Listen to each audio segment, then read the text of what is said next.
1/12/500 यहाँ पर इसका कॉस्ट आ रहा है।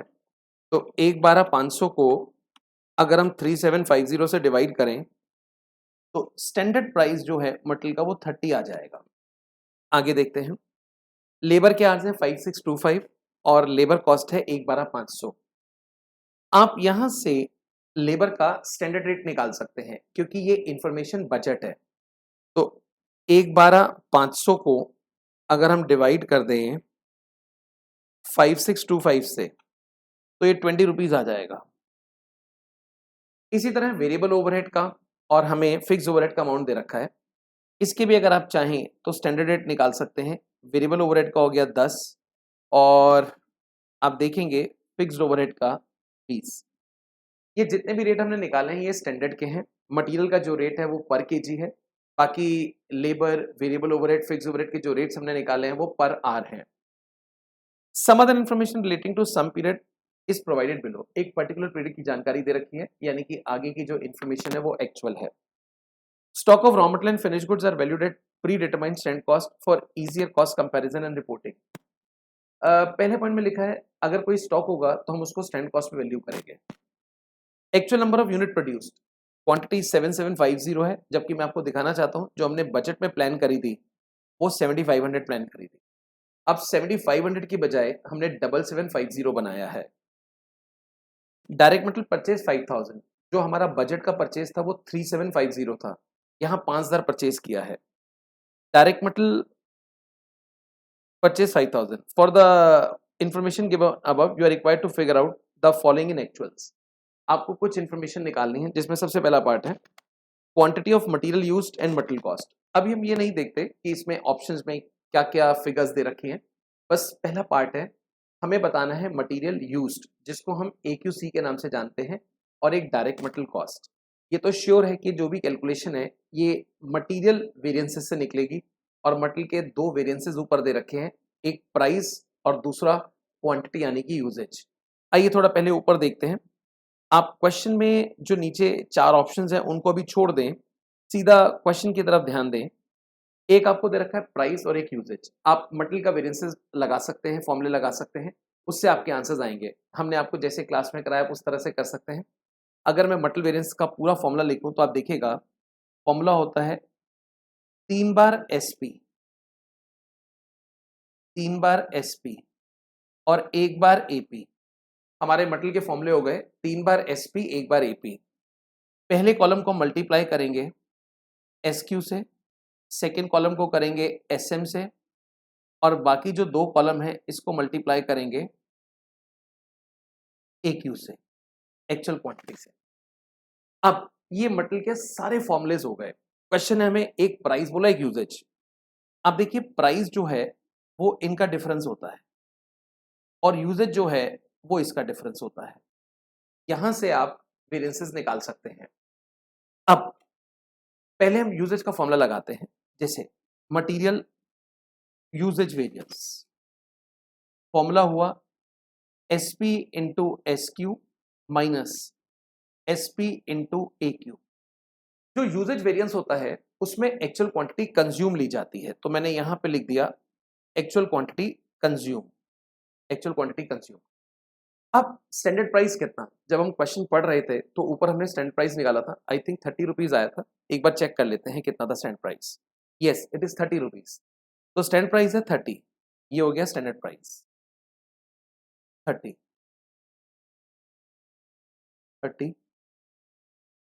Into actual quantity consume. अब स्टैंडर्ड क्वांटिटी निकाली जा सकती है। स्टैंडर्ड क्वांटिटी का मतलब होता है standard quantity for actual output.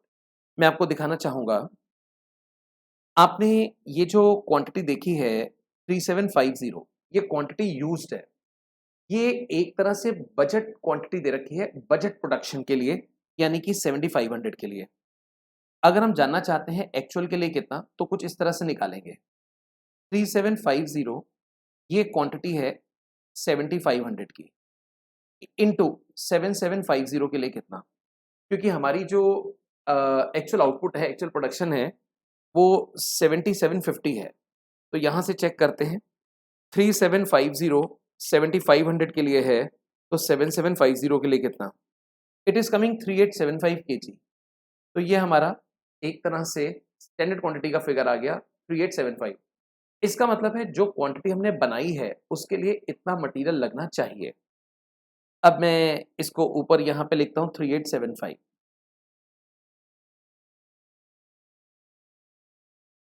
इसका जो आंसर आ रहा है वो आ रहा है यूजेज का 3750 एडवर्स, यानी कि माइनस में 3750। एडवर्स से इसलिए हमने माइनस का साइन डाला है। अब आप इसको सॉल्व करके AQC निकाल सकते हैं। एक बार जरा मैं कैलकुलेटर से करके देखता हूं कितना आंसर आता है।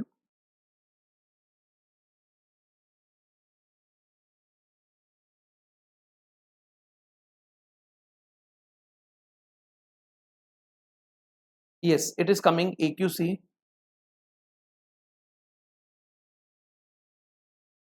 4000। एक बार नीचे जरा चेक करें कि जो ऑप्शन दे रखे उसमें 4000 है कि नहीं, देखते हैं। ओह, 4000 तो है, बट वो C और D दो पार्ट में है। एक्चुअली इसमें दो चीजें निकालनी है, एक हमें डायरेक्ट मटेरियल कॉस्ट भी निकालना है।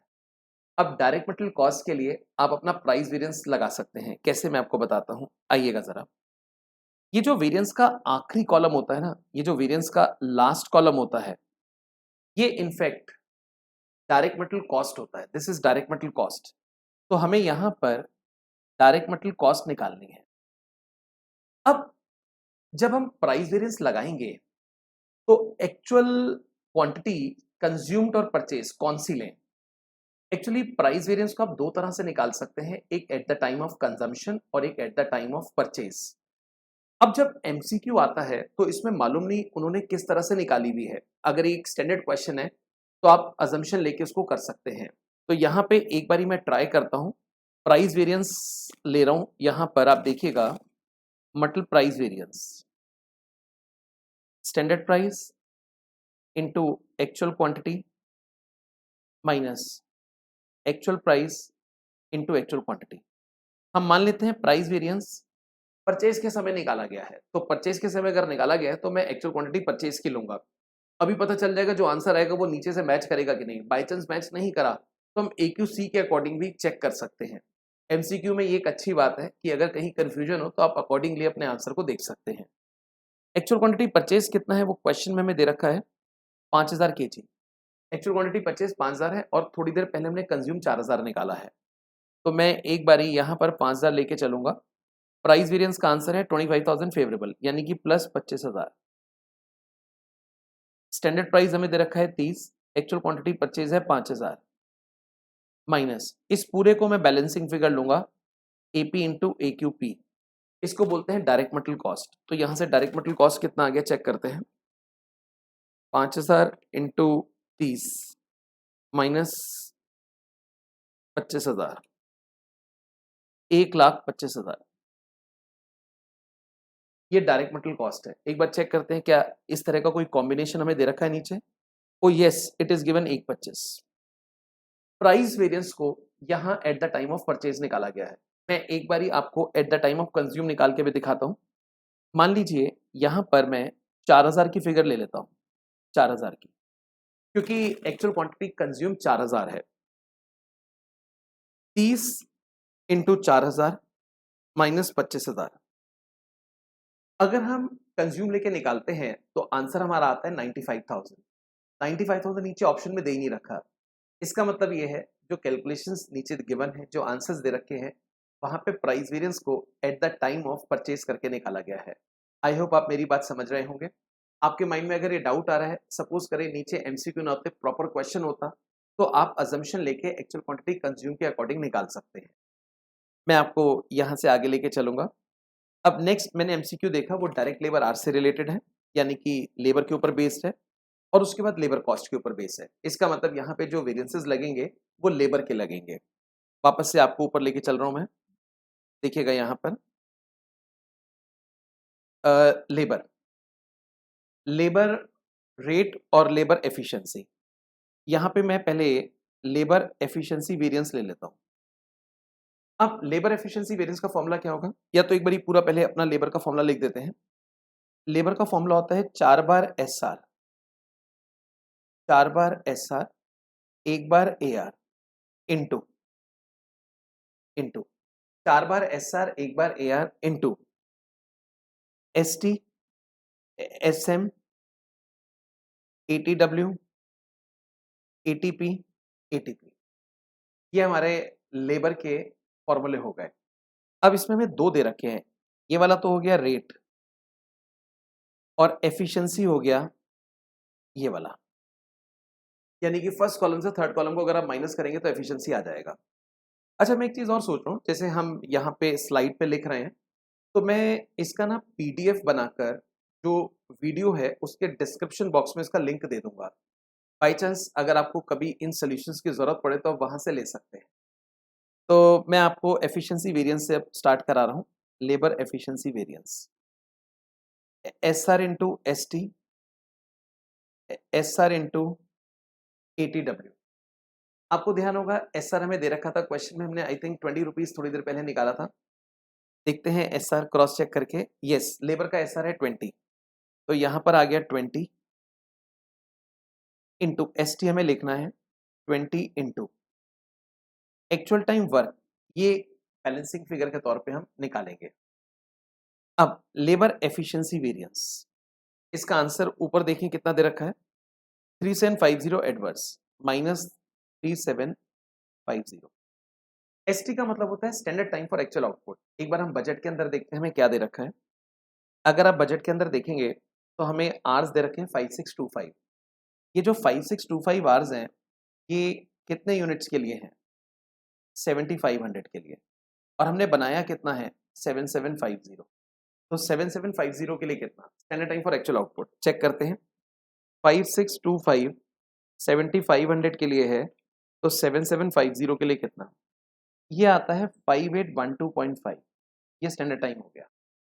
मैं आपको यहाँ पे लेके चलता हूँ, 5812.5 रख देता हूँ, और ATW बैलेंसिंग फिगर निकालते हैं, चेक करते हैं कितना आता है। 5812.5 into 20 plus 3750 divide by 20। Actual time work is coming as 6000। Actually actual time work और एक्चुअल टाइम पेड में आइडल टाइम का डिफरेंस होता है। हो सकता है क्वेश्चन में आइडल टाइम हो ही ना, उसके बारे में कोई जानकारी नहीं है। 6000 एक बार चेक करते हैं एमसीक्यू, ये हमारा निकल के आ गया 6000। यस, यू कैन सी जो हमारा एक्चुअल टाइम वर्क आ रहा है वो 6000 है। इसके बाद हमें चाहिए direct labour cost. Direct labour cost कैसे आएगी देखिए, ये जो लेबर वेरिएंस का लास्ट कॉलम होता है, ये वाला, this one is called direct labour cost या एक्चुअल वेजेस या एक्चुअल लेबर कॉस्ट। हमें बेसिकली यहां पर लास्ट कॉलम चाहिए। इसके लिए हम रेट वेरिएंस लगा सकते हैं। एक बार रेट वेरिएंस लगा के देखते हैं। लेबर रेट वेरिएंस, इसका फॉर्मूला रहेगा S R into ATP minus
variable overhead cost, एक फिक्स ओवरहेड कॉस्ट बता।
में देख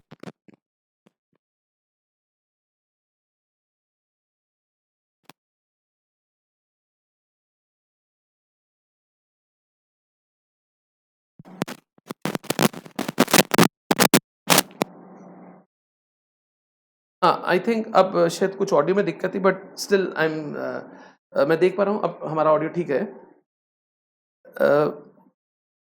हाँ, तो 3 कॉस्ट हमें दे दिए, एक line item ordering, carton dispatch to stores, shelf stocking and customer stores. The customer purchase order processing cost 1760 along with store delivery cost इतना। ये हमें यहाँ पे दे रखा है 2 एक्टिविटीज की amount. Some of other information is also provided. Average number of line item per order, average number of carton dispatch per store unit, average number of hours of shelf stocking per store delivery. Company wants you to figure out the following asset in which of the product line is more profitable. आपको यहाँ पे 5 parts दे रखे हैं। मैं आपको थोड़ा सा इसमें पहले वर्किंग के थ्रू कुछ बेसिक्स करवा देता हूँ, उसके बाद आप इसको प्रैक्टिस खुद भी कर पाएंगे। आइए,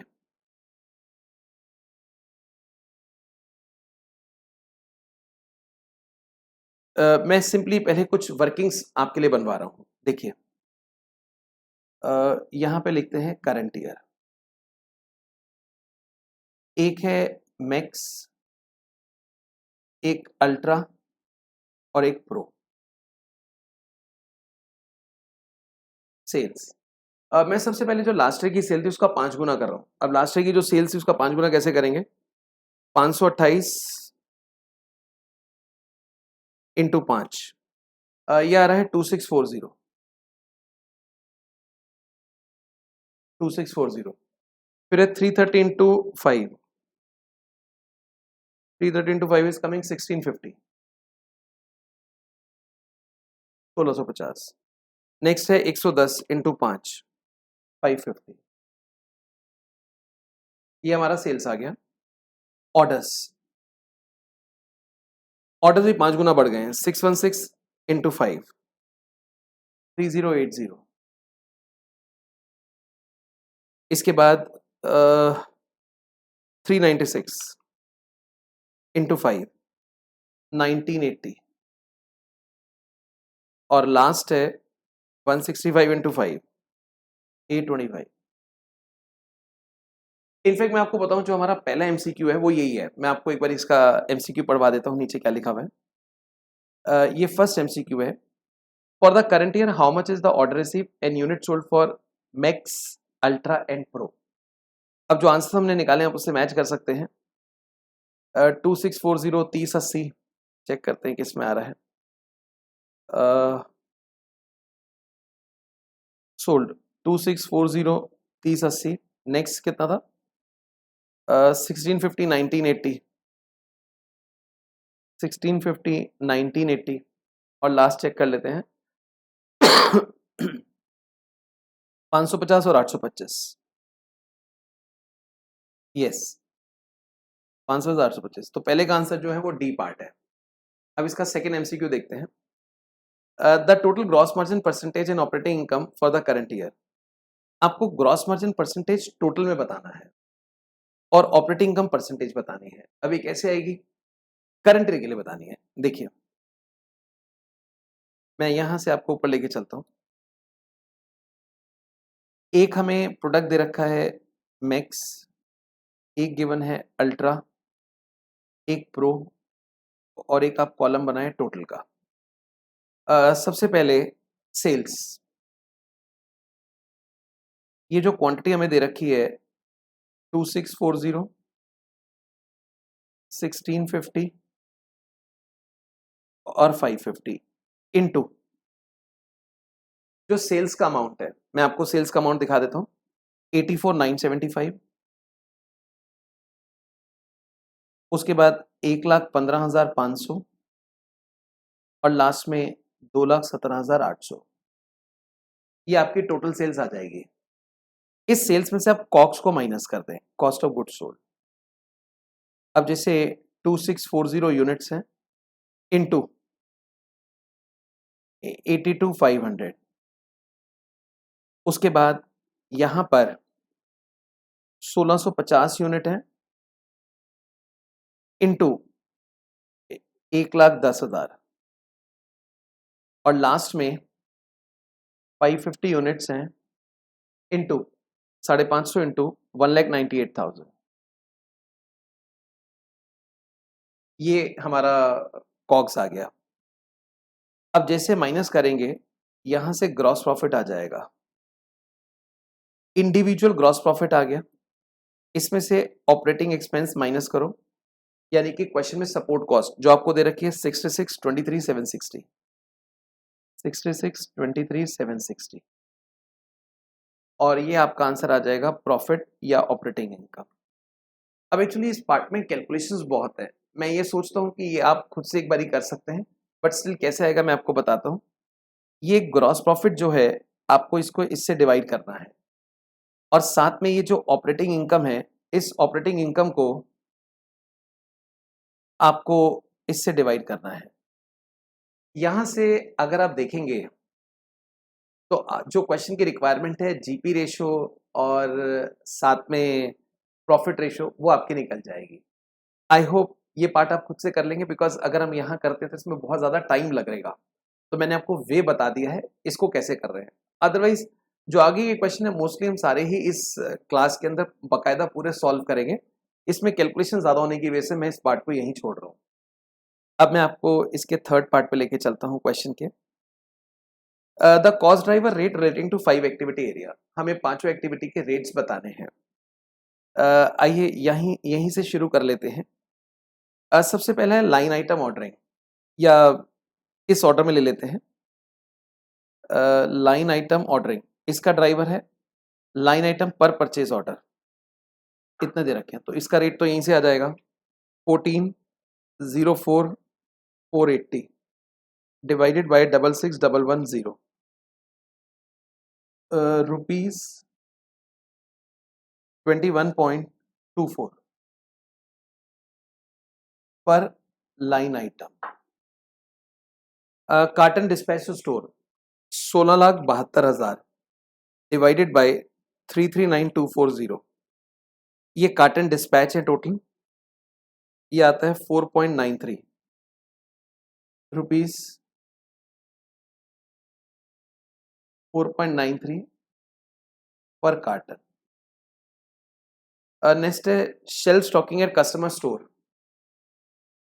225280 divided by 2904 it is coming 77.58 per hour. अब एक कॉस्ट दे रखी है customer purchase order processing cost, ये 17,60,000 दे रखा है। इसका ड्राइवर क्या है वो एक बार हम ऊपर चेक कर लेते हैं। इसका ड्राइवर है परचेज ऑर्डर बाय कस्टमर। हमने जब क्वेश्चन का फर्स्ट पार्ट सॉल्व किया था उसमें मैंने आपको कुछ परचेज ऑर्डर्स लिखवाए थे, ये रहे। तो आप एक बार इन परचेज ऑर्डर का टोटल करें कितना होता है। परचेज ऑर्डर का टोटल 3080 प्लस 1980 प्लस 825 5885, ये टोटल परचेज ऑर्डर है।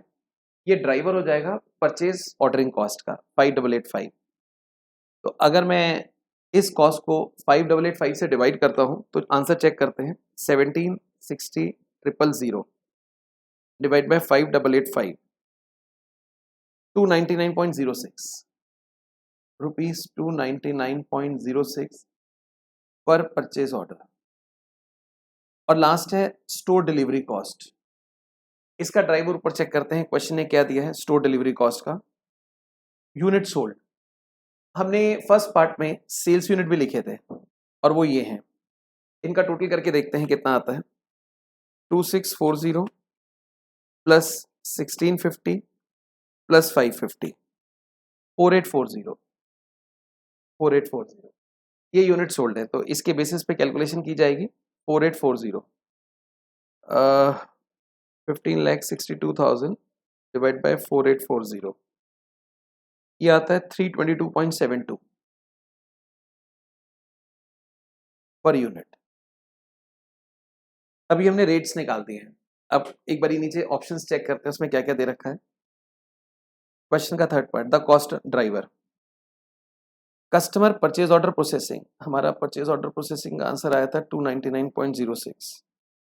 ये तो नहीं है आंसर, ये एक मैच कर रहा है 299.06। इनफैक्ट अगर देखें तो अगले में भी 299.06 ही है। फिलहाल ये कंफर्म हो गया, ए और D is not the answer. अब और आगे चेक करते हैं। नेक्स्ट है line item ordering. Line item ordering का हमारा कॉस्ट है 21.24। लाइन आइटम ऑर्डरिंग 21.24 और दूसरे में लाइन आइटम ऑर्डरिंग इतना है, तो इसका मतलब 20 द करेक्ट आंसर। बाकी की कॉस्ट आप मिला सकते हैं। जो आपने पांचों एक्टिविटी की कॉस्ट निकाली है वो परफेक्टली आपकी जो यहाँ गिवन है वही सारी कॉस्ट आएंगी। होप सो आपको यहाँ तक समझ आ गया है। अब आगे लेके चलते हैं। इसका जो नेक्स्ट पार्ट है वो है operating cost of individual product line as per method propose for current year. Operating cost का मतलब है जो आपको सपोर्ट कॉस्ट दे रखी है वो आपको तीनों प्रोडक्ट की अलग अलग निकालनी है, और आई थिंक उसको निकालने में आपको कोई दिक्कत नहीं आएगी। मैं एक बार आपको थोड़ा सा वे समझा देता हूँ कैसे करना है। आइए, ऑपरेटिंग कॉस्ट, जैसे हमारे तीन प्रोडक्ट हैं, एक है मैक्स, एक अल्ट्रा और एक प्रो। सबसे पहले यहां से ले लेते हैं लाइन आइटम ऑर्डरिंग।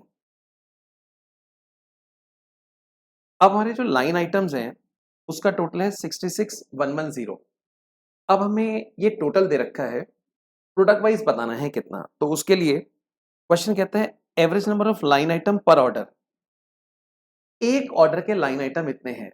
क्या हमें ऑर्डर्स मालूम है? यस, हमने क्वेश्चन के फर्स्ट पार्ट में ऑर्डर निकाला था। मैं एक बार वहां से देखता हूं ऑर्डर्स कितने हैं। ऑर्डर्स हमारे हैं 3080, 1980 और 825। 3080, 1980, 825। तो मैं एक बार यहीं पे लिख लेता हूँ 3080, 1980 और 825। इसको मल्टीप्लाई करके चेक करते हैं कितना आता है। पहले वाला तो सिंपल है, 30,800 आ गया। सेकेंड 1980 इंटू 12, 23,760 और लास्ट आता है 825 इंटू 14, 11,550। इन तीनों का टोटल चेक करते हैं। Yes, it is coming 66,110। अब इनको आप मल्टीप्लाई कर दीजिए, जैसे मैं फर्स्ट को कर रहा हूं 21.24 से। आप ऐसे ही मल्टीप्लाई कर सकते हैं। तो ये पहला एक कॉस्ट हमारा आ गया लाइन आइटम ऑर्डरिंग का। इसके बाद कार्टन डिस्पैच। कार्टन डिस्पैच का जो कॉस्ट है वो 4.93 पर कार्टन है। यहां पे दे रखा है average number of carton ship पर स्टोर यूनिट। एक स्टोर यूनिट के लिए जो कार्टन शिप किए गए हैं वो 16 हैं। 80, 300, ये पर स्टोर यूनिट, एक स्टोर यूनिट के लिए शिप किए गए हैं। और हमारे स्टोर यूनिट कितने हैं उसको हम ऊपर से एक बार चेक कर लेते हैं। आइए, average number of carton ship पर स्टोर यूनिट, यानी कि सेल्स के यूनिट्स कितने हैं हमारे 2640, 1650, 550।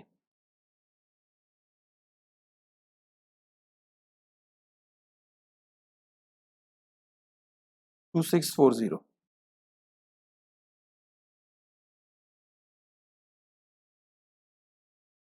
1650, 550। चेक करते हैं कितना हुआ।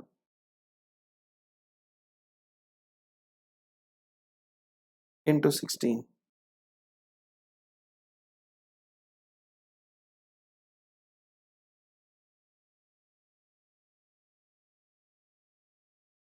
It is coming 339240। यस, तो ये हमारा एक तरह से कार्टन आ गए, और एक कार्टन का जो कॉस्ट है वो 4.93 है। 4.93, एक बार मैं फिर से समझा देता हूँ इसको। याद रखा है average number of carton ship पर स्टोर यूनिट, यानी कि एक यूनिट के लिए इतने कार्टन शिप किए गए हैं। अब एक यूनिट के लिए 16 कार्टन हैं। एक यूनिट के लिए, एक यूनिट के लिए 16 कार्टन है। इसका मतलब यह है एक यूनिट पे काफी सारे पार्ट्स होते होंगे, उसको असेंबल किया जाता होगा। एक यूनिट के लिए काफी सारे पार्ट्स हैं, उसको असेंबल किया जाता होगा। एक यूनिट 16 कार्टन में जाती है, एक यूनिट 16 कार्टन में जाती है। अगर हमने मैक्स के 2640 यूनिट बेचे हैं तो उसके कार्टन्स कितने होंगे? एक के लिए 16 हैं तो 2640 के लिए इंटू करके आंसर आ जाएगा। Next, shelf stocking. Shelf stocking, shelf stocking दे रखा हमें, average number of hours of shelf stocking per store delivery.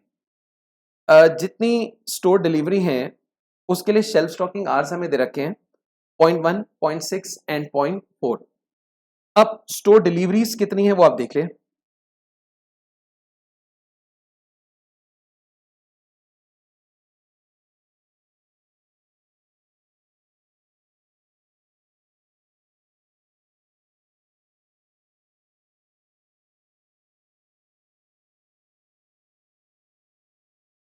To 2904, yes. तो मैं आपको बताना चाहूंगा यहाँ पर सेल्स के हमारे यूनिट थे 2640, 1650 और लास्ट 550। अगर आप इसको मल्टीप्लाई कर देंगे तो आपके शेल्फ स्टॉकिंग आवर्स आ जाएंगे। यहाँ पे लिखा है average number of hours of shelf stocking per store delivery. एक डिलीवरी के लिए जो आवर्स लगते हैं वो 0.1 लगता है। अगर हम 2640 यूनिट्स भेजेंगे तो उसके लिए आवर्स कितने हो गए? 264। 1650 भेजेंगे तो उसके लिए हो गए 990 और अगर 550 भेजेंगे उसके लिए हो गया 1650। ये आवर्स हो गए इनटू एक घंटे का जो रेट है वो क्वेश्चन में कितना दे रखा है हम लोगों को? एक घंटे का रेट हमें दे रखा है 77.58। 77.58। आई होप ये आगे अपने आप कर सकते हैं। नेक्स्ट है इसके बाद customer purchase order processing. Customer purchase order cost. अब इसके लिए क्वेश्चन ने हमें बोला जो ड्राइवर है वो परचेज ऑर्डर्स हैं, जो ड्राइवर्स हैं वो परचेज ऑर्डर हैं और परचेज ऑर्डर्स जो हैं वो हमने थोड़ी देर पहले लिखे थे यहाँ पर 3080, 1980 और 825। अब एक ऑर्डर का जो कॉस्ट है वो देखते हैं 299.06, 299.06 और लास्ट हमारा जो ओवरहेड है वो है store delivery cost. Store delivery, उसका ड्राइवर अगर आपको याद हो तो यूनिट सोल्ड था। स्टोर डिलीवरी का जो ड्राइवर था वो यूनिट सोल्ड था। तो एक बार चेक करते हैं यूनिट सोल्ड कितना है। यूनिट सोल्ड हमें क्वेश्चन में दे रखा है 2640, 1650 और लास्ट में 550 इनटू इनटू। अब स्टोर डिलीवरी का जो कॉस्ट है वो है 322.72, 322.72 ऐसे आप निकाल सकते हैं। अब इनका टोटल करेंगे तो आपका आंसर मैच करेगा। मेरे को ऐसा लगता है जब हम इस तरह के क्वेश्चन प्रैक्टिस करते हैं तो हमारे मन में एक ख्याल आता है अगर एग्जाम में क्वेश्चन आ गया तो हमारा क्या होगा? एक 10 नंबर के केस सिनेरियो को करने में 1 घंटा लग जाएगा। मेरे हिसाब से आपका सोचना बिल्कुल ठीक है, लेकिन हम राइट डायरेक्शन में नहीं जा रहे। इसका मतलब ये है एग्जाम में इतना लेंथी क्वेश्चन नहीं आएगा। बाई चांस इस तरह का क्वेश्चन आए तो वहाँ कैलकुलेशन इतनी सिंपल होगी। जैसे मैं आपको बताता हूँ 60 इंटू 10 600, 500 इंटू 5 2500।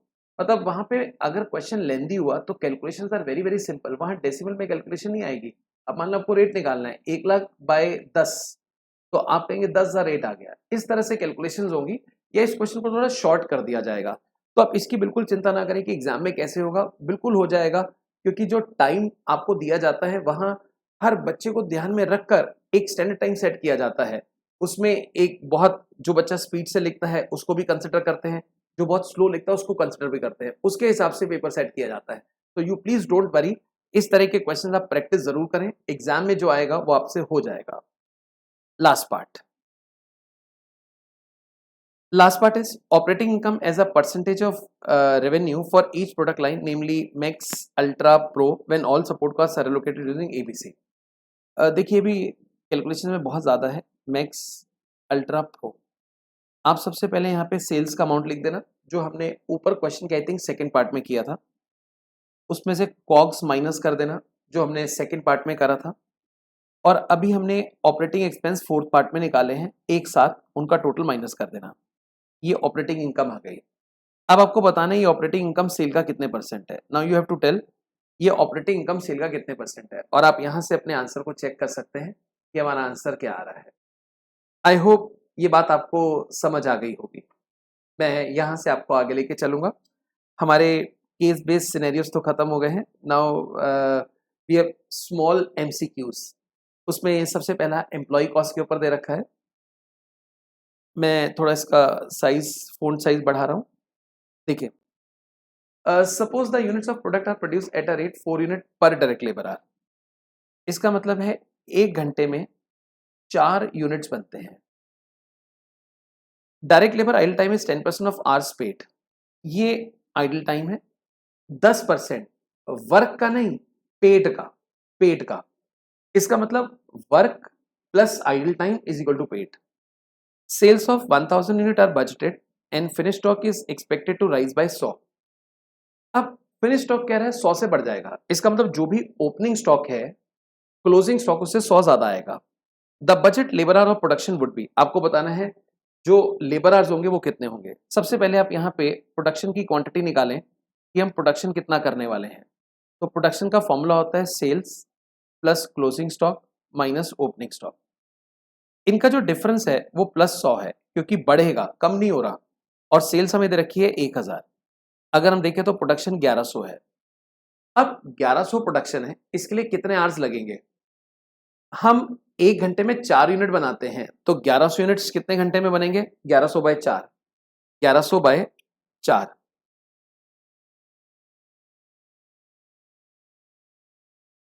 275 आवर्स में बनेंगे.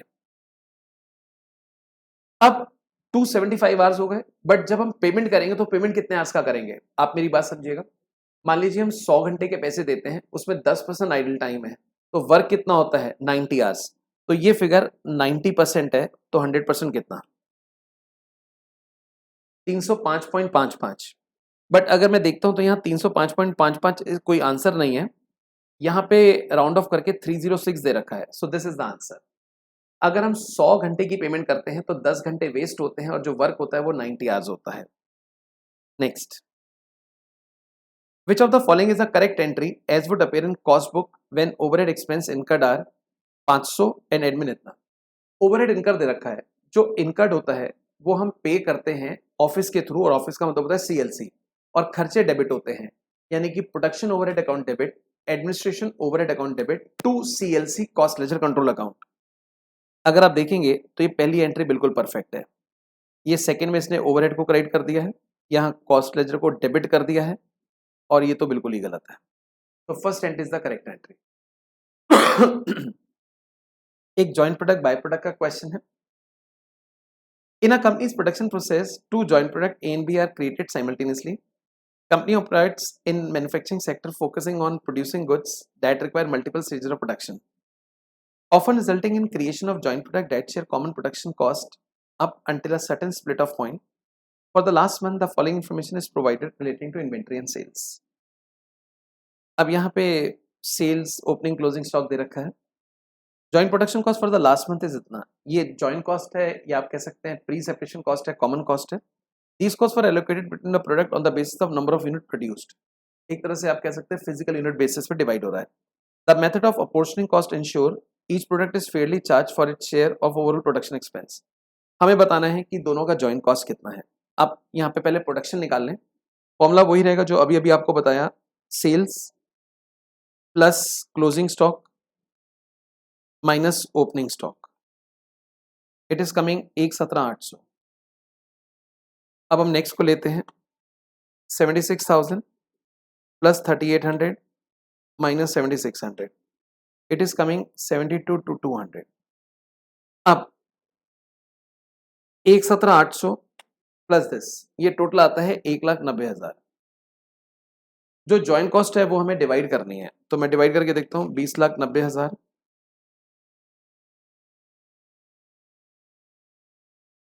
Divide by 1,90,000 into 1,17,800। जो पहला आंसर है वो आता है 12,95,800। जरा चेक करके देखते हैं। 12,95,800। अच्छा, हमें सिर्फ ए का बताना है, अगर बी का बताना होगा तो अकॉर्डिंगली रेशियो तो हम बांट ही रहे हैं। Next, sixth, a company sales could decrease by 50% before it start incurring loss। जैसे कंपनी की सेल्स है, अगर वो कहते हैं 50% पे डिक्रीज हो जाती है, डिक्रीज बाय 50%, तो उनको लॉस होना शुरू हो जाएगा। इसका मतलब जो कंपनी का ब्रेक इवन है वो 50% है। अगर 50% को ब्रीच कर दिया तो लॉस होगा, यानी कि ब्रेक इवन के नीचे आ गए। And for every ₹1 of sales it contribute 40% towards fix cost and profit. Contribution का फॉर्मूला होता है सेल्स माइनस वेरिएबल कॉस्ट, दूसरा फॉर्मूला होता है फिक्स कॉस्ट प्लस प्रॉफिट। ये कहते हैं ₹1 की सेल पर जो कंट्रीब्यूशन है वो 40 पैसे है, और कंट्रीब्यूशन टू सेल्स रेशियो को बोलते हैं PV ratio. Contribution to sales ratio PV ratio, तो एक तरह से पीवी रेशियो 40% है। इसके बाद for the current year company fix cost 5 lakh. अब यहां पे पहले अगर मैं बीपी निकालूं तो 5 लाख फिक्स कॉस्ट है, 40% पीवी रेशियो, ये आ गया 12,50,000। क्वेश्चन ने सेल्स पूछा है। अब ब्रेक इवन सेल्स जो है वो टोटल सेल का 50% है। अगर इसको 50 से डिवाइड करेंगे तो हमारी टोटल सेल 25 लाख आ जाएगी। इसका मतलब 12.5 लाख का ब्रेक इवन है और 12.5 लाख का मार्जिन ऑफ सेफ्टी है। तो 12,50,000 इज द, एक तरह से हमारा आंसर आ गया। सॉरी, इसका जो आंसर होगा will be 25 lakh. Sales is 25 lakh, 25 lakh. Next, अच्छा अब डिस्क्रिप्टिव शुरू हो गया है। तो एक्चुअली इस वीडियो में मैं आपको इतना ही पोर्शन आज कराने वाला था। डिस्क्रिप्टिव के लिए हम इसका नेक्स्ट पार्ट करेंगे, तब तक आप इसको अच्छे से रिवाइज कर लें। एंड जो भी इसके नोट्स होंगे वो मैं डिस्क्रिप्शन लिंक में लिंक के थ्रू प्रोवाइड करा दूंगा, आप उनको डाउनलोड कर सकते हैं। आज के लिए इतना ही। Thank you very much, take care.